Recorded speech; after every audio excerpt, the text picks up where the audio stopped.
আসন্ন ত্রয়োদশ জাতীয় সংসদ নির্বাচনে সার্বিক নিরাপত্তা প্রস্তুতি, জুলাই যোদ্ধা ওসমান হাদি সহ জুলাইয়ের সম্মুখ সারি যোদ্ধাদের জন্য বিশেষ নিরাপত্তা ব্যবস্থা গ্রহণ এবং লুট হওয়া অবৈধ অস্ত্র উদ্ধারের বিষয়টি বিশেষভাবে আলোচনা করা হয়েছে। স্বরাষ্ট্র মন্ত্রণালয় সহ বর্তমান অন্তর্বর্তী সরকার জুলাই গণ অভ্যুত্থানে সম্মুখ সারির যোদ্ধা ওসমান হাদির উপর হামলার ঘটনায় গভীর দুঃখ প্রকাশ করেছে। এই বিষয়টিকে সরকার সর্বোচ্চ গুরুত্ব দিয়ে দেখছে। অনতিবিলম্বে এই ঘটনার সঙ্গে জড়িতদের গ্রেপ্তারের জন্য আইন শৃঙ্খলা বাহিনীকে নির্দেশ দেওয়া হয়েছে। আশা করছি অতি দ্রুত সময়ের মধ্যে আমরা দুষ্কৃতিকারীদের গ্রেপ্তার করে আইনের আওতায় নিয়ে আসতে পারব। এই হামলায় জড়িত কাউকে কোনো প্রকার ছাড় দেওয়া হবে না। এই বিষয়ে আমরা জনগণকে সার্বিক সহযোগিতা পাব বলে দৃঢ় বিশ্বাস করি। ওসমান হাদির উপর আক্রমণের ঘটনা আসন্ন জাতীয় সংসদ নির্বাচনকে বাধাগ্রস্ত করার অপপ্রয়াস বলে আমরা মনে করি।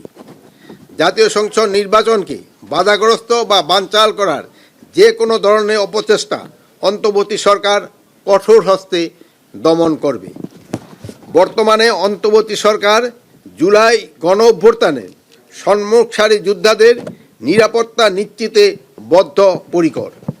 সরকারের পক্ষ থেকে তাদের জন্য বিশেষ নিরাপত্তা ব্যবস্থা গ্রহণ করা হয়েছে। এই লাইনটা আমি আবারও বলতেছি, বর্তমান অন্তর্বর্তী সরকার জুলাই গণ অভ্যুত্থানে সম্মুখ সারির যোদ্ধাদের নিরাপত্তা নিশ্চিতে বদ্ধপরিকর। সরকারের পক্ষ থেকে তাদের জন্য বিশেষ নিরাপত্তার ব্যবস্থা গ্রহণ করা হচ্ছে। লুট হওয়া ও অবৈধ অস্ত্র উদ্ধারে আইন শৃঙ্খলা বাহিনীর অভিযান চলমান রয়েছে। এটিকে আরও জোরদার ও বেগবান করার জন্য ফ্যাসিস্ট টেররিস্টদের দমনের উদ্দেশ্যে committee operation devil hunt phase 2 অবিলম্বে চালু করার সিদ্ধান্ত গ্রহণ করা হয়েছে। এছাড়াও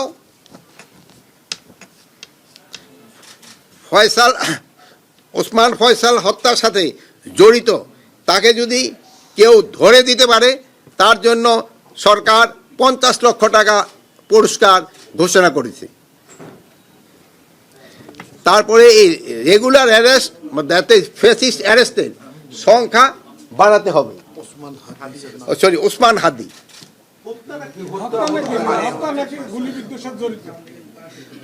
ওসমান হাদির গুলিবিদ্ধর সাথে যারা জড়িত তাদের ধরে দিতে পারলে 50 লক্ষ টাকা জড়িত। আপনারা সবাই ওসমান হাদির জন্য দোয়া করবেন। উনি ক্রিটিক্যাল কন্ডিশন অবস্থায় আছে।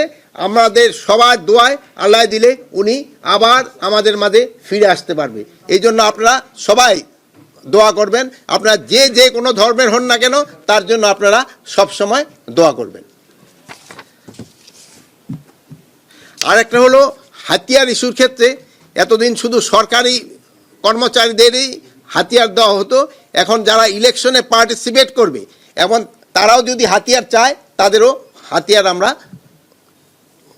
লাইসেন্স তাদের আমরা দিব এবং ওই যারা ইলেকশনে পার্টিসিপেট করে তাদের যদি হাতিয়ার আমাদের কাছে জমা থাকে ওইগুলিও আমরা তাদের ফেরত দিব। আর সবচেয়ে বেশি হলো আপনারা ওসমান হাদির জন্য ব্যক্তিগত আগ্নেয়াস্ত্র আর আপনারা সবাই, আমি আবার বলবো, আপনারা ওসমান হাদির জন্য সবাই দোয়া করবেন। খাস দিলে আপনারা দোয়া করবেন।